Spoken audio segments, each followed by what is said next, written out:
Briefing for Friday, the 22nd of March. I'm Stephen Ridgway.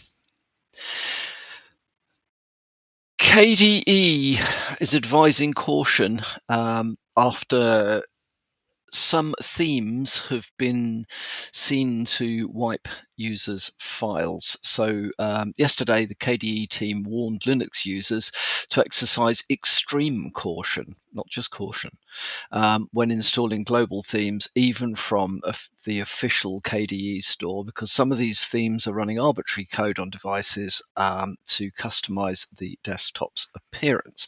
The KDE Store currently allows anyone to upload new themes and various other plugins or add-ons without checks for malicious behavior, which I wasn't aware of that, but I think that is one to be, one that is worth bearing in mind.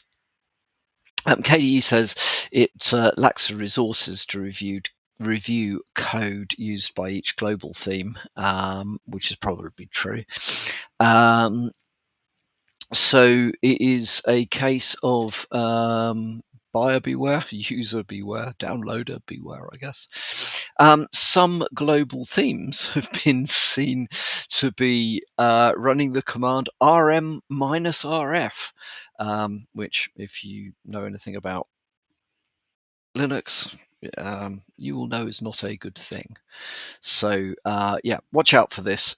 Be certain that you understand what the themes are that doing that you are installing. In many ways, KDE is a very good basis for running the graphical stuff on Linux. It's historically more lightweight than GNOME. I mean, GNOME is superbly functional, but is quite bloated. There are lots of other desktop managers that you can have out there. KDE is one I've used quite a lot in the past and enjoyed using. There are others. So yeah, be aware. There are nasties lurking. Russian hackers are using TinyTurtle NG to breach European NGOs systems. So the Russian threat actor known as Turla has infected various systems belonging to European non-governmental organizations, deploying a backdoor that's being tracked as TinyTurtle NG.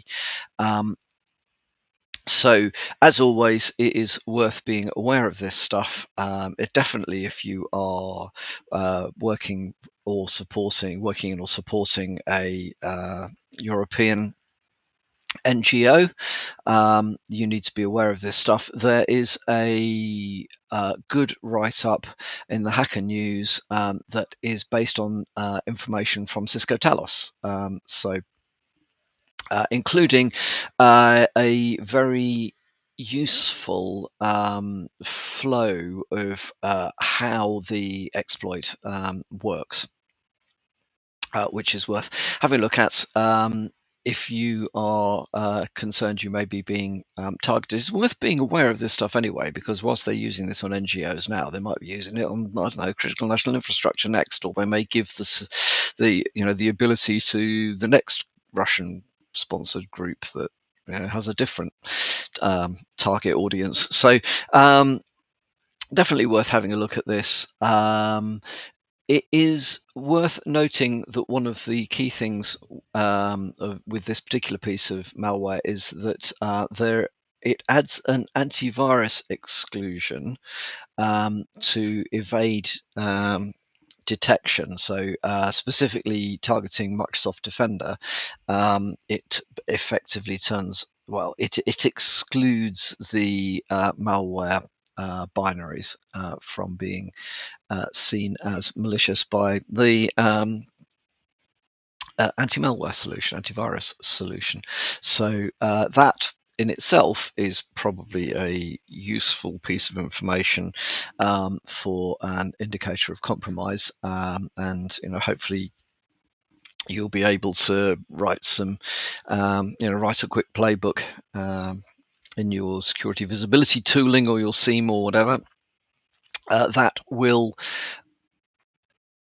alert on changes. specifically changes that are adding exclusions, I would say it's worth alerting on any exclusions being added, because even if they're legitimate, you can always then adjust your rules. But it is common that malware looks to disable or otherwise change the functionality of anti-malware. We've seen it ourselves when we've been supporting people who've been hit by ransomware. One of the first things that you do is as an attacker, is you look to see whether your particular piece of malware is being identified. If it is, you just you turn off the antivirus solution, or you write exclusions to the antivirus system.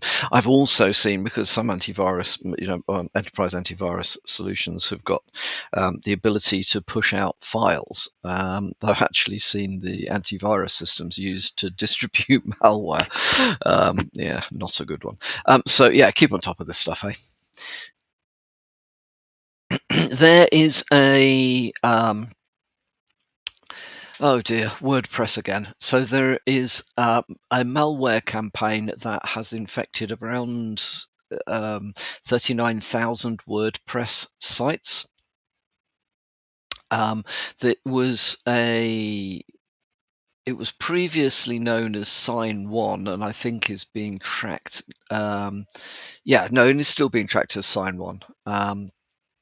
It's been kicking around for about 6 months, and it effectively causes visitors to your websites to see unwanted redirects and pop-up ads. So the threat actor injected the malware into custom HTML widgets and legitimate plugins on WordPress sites to inject the malicious Sign1 scripts rather than modifying the actual WordPress files. Decent write-up in Bleeping Computer, which has got plenty of indicators of compromise to look for. So definitely, if you're running WordPress, as we've said before, very important to keep up to date, very important to keep on top of your WordPress security.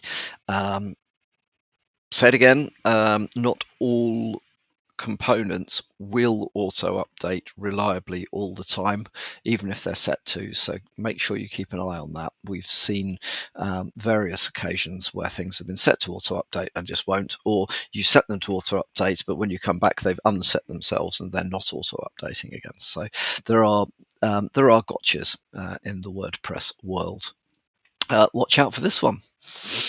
And then finally from me today, an interesting article that talks about a flaw in the RFID locks commonly used in hotels. So SafLock, SAFLOK, has got a flaw that allows users to basically to unlock the doors regardless of what key is supposed to be used. So there are apparently 3 million SafLock electronic RFID locks deployed, and they're used in around 13,000 hotels and homes worldwide. The vulnerability allowed researchers to easily unlock any door in a hotel by forging a pair of keycards. That's pretty straightforward, I guess. So the researchers discovered the vulnerability as part of a private hacking event, but now the information is out there. So there is a good article in Bleeping Computer, including a rather interesting video demonstrating the vulnerability. Has very wide impact. As I was saying, that's 13,000 properties across 131 countries and about 3 million individual instances. So the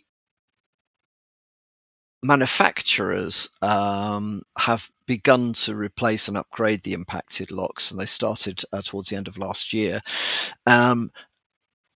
It requires not only replacing the locks, but also reissuing all the cards and upgrading the encoders of the cards.